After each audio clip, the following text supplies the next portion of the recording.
आप देख रहे हैं डार्क फाइल्स। तो चलिए बढ़ते हैं आज की इस कहानी की ओर।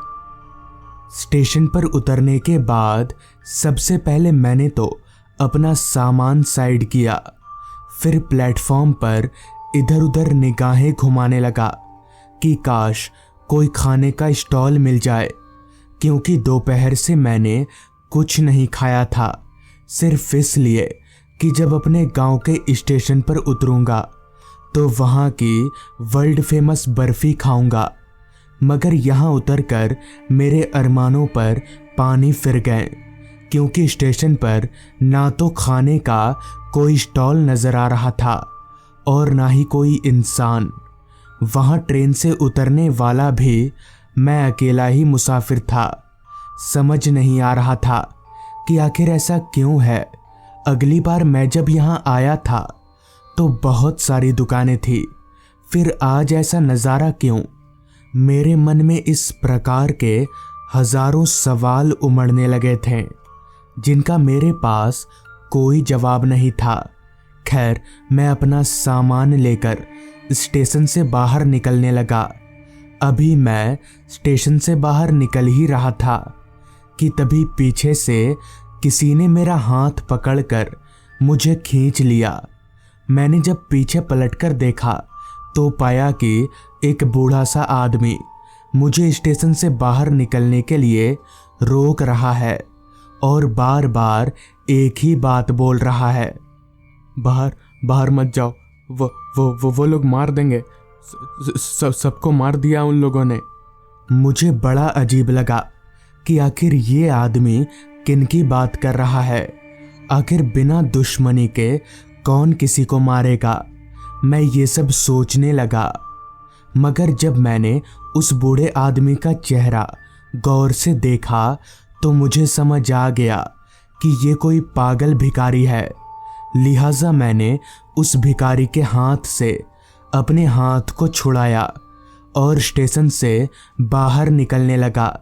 स्टेशन से बाहर निकलकर मैं जब रास्ते पर आया तो मैंने एक दफ़ा वापस पीछे पलटकर देखा तो स्टेशन के बाहर एक बड़ा सा बोर्ड लगा हुआ था जिस पर लिखा था कल आना। उस बोर्ड को देखकर एक और बार मेरा दिमाग घूम गया। भला किसी स्टेशन के बोर्ड पर ऐसा क्यों लिखा रहेगा। खैर, चूंकि स्टेशन के बाहर कोई ऑटो रिक्शा या फिर कोई इंसान वगैरह नहीं था, जिस वजह से मैं पैदल ही अपने घर की तरफ आगे बढ़ने लगा। रात के 12:45 बज रहे थे और गांव का रास्ता एकदम सुनसान था।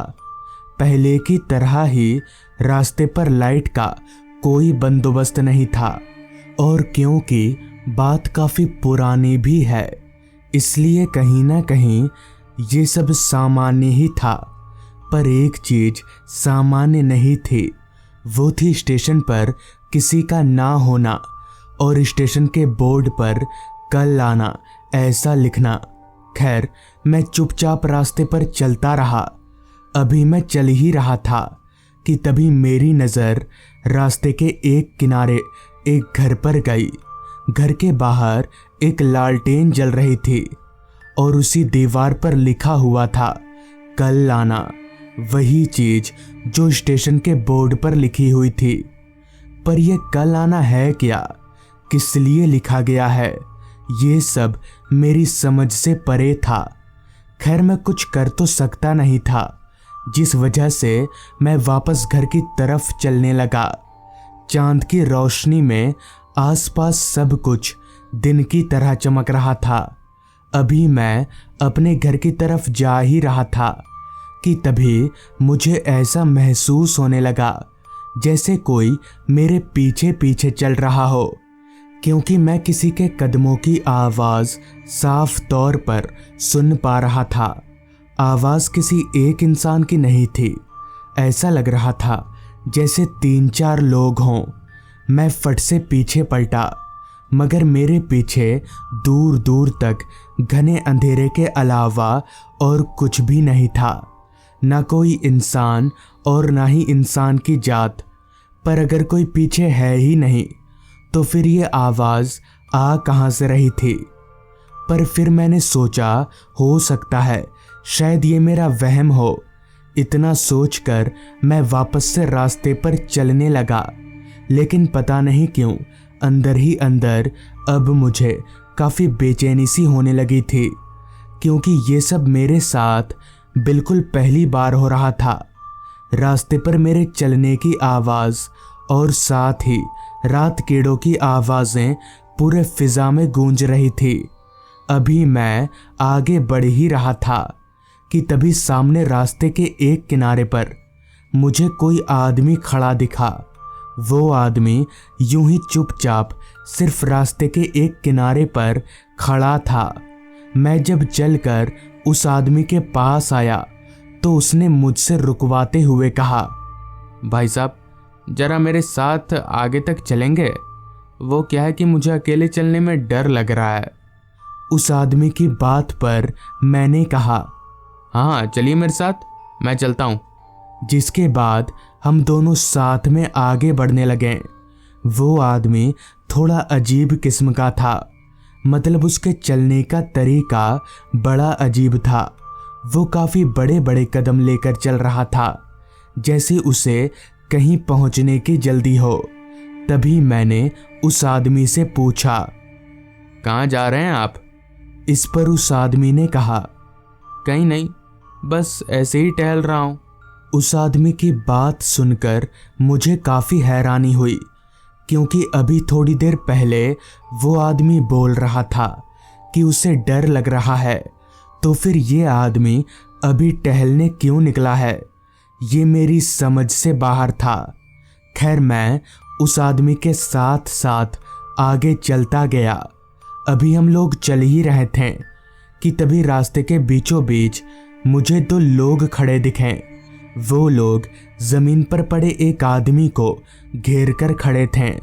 मैं भागकर उन लोगों के पास गया और पूछा, क्या हुआ है इनको? मगर उनमें से किसी ने भी मुझे कोई जवाब नहीं दिया। चूंकि मैं पेशे से खुद एक डॉक्टर था, लिहाजा मैं उस आदमी के पास जाकर जमीन पर बैठा। चूंकि वो आदमी औंधे मुंह जमीन पर पड़ा हुआ था, इसलिए मुझे उसका चेहरा नहीं दिख रहा था। खैर मैंने उस आदमी की कलाई पकड़ी और नब्ज टटोलने लगा, तो पता चला कि उस आदमी की सांसें नहीं चल रहीं, मतलब वो आदमी मर चुका था। उस आदमी का चेहरा देखने के लिए मैंने उसके शरीर को अपनी ओर घुमाया, तो उसका चेहरा देखकर मेरे पैरों तले की जमीन निकल गई। मेरी सांसें तेजी से ऊपर नीचे होने लगीं, क्योंकि ये वही आदमी था जिसके साथ मैं थोड़ी देर पहले चल रहा था। पर यह कैसे हो सकता है? अगर वो आदमी मर चुका है तो फिर मेरे साथ कौन चल रहा था? मैंने तुरंत अपनी निगाहें चारों तरफ घुमाई, मगर वो आदमी अब कहीं भी नहीं था। मैंने डरते डरते वहां मौजूद उन दोनों लोगों को पूरी बात बताई। पूरी बात सुनकर उन दोनों में से एक आदमी ने कहा, सांसें नहीं चल रही तो क्या हुआ, उसमें कौन सी बड़ी बात है? वो तो हमारी भी नहीं चल रही, आप चेक कर लो। मुझे बड़ा अजीब लगा कि आखिर ये आदमी ऐसा कैसे बोल सकता है। किसी जिंदा इंसान की सांसें कैसे नहीं चल सकती? ये जानने के लिए मैंने उनमें से एक आदमी की कलाई पकड़ी, तो सच में उस आदमी की सांसें नहीं चल रही थी। मैं समझ गया कि यहाँ दाल में कुछ काला नहीं, बल्कि पूरी दाल ही काली है। इतने में ही जमीन पर पड़ा वो आदमी भी उठकर खड़ा हो गया। मैं उन तीनों के बीच में से जैसे तैसे गिरते पड़ते वहां से निकलकर अपने घर पहुंचा। हालांकि घर वाले पहले दरवाज़ा नहीं खोल रहे थे, पर फिर भी बाद में उन्होंने दरवाज़ा खोला। मैंने हांफते हांफते घर वालों को पूरी बात बताई, तो उन्होंने जो बताया वो होश उड़ा देने वाला था। उन्होंने बताया कि दरअसल कुछ दिन पहले गांव में एक बदमाश तांत्रिक आया था। उसके बहुत से गलत काम थे, इसलिए गांव वालों ने उसे गांव से मारकर निकाल दिया। पर वो बदमाश तांत्रिक जाते जाते गांव में 3 आत्माएं छोड़ गया।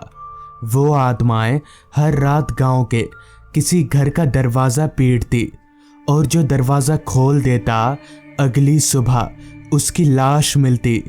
पहले पहले तो गांव वालों को इससे बचने का तरीका मिल ही नहीं रहा था, पर जब बाद में एक तांत्रिक ने बताया कि दरवाजे पर कल आना लिख देने से वो आत्माएं नहीं आएंगी, तो सबने वही करना शुरू कर दिया और ये तरीका सच में कारगर निकला।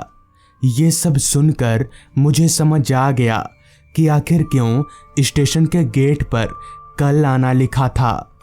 तो दोस्तों, ये थी आज की कहानी। अगर आपको ये कहानी पसंद आई हो तो चैनल को ज़रूर सब्सक्राइब कर लें। तो मैं आपका दोस्त आर्यन जल्द ही मिलूँगा आपसे ऐसी ही एक कहानी के साथ।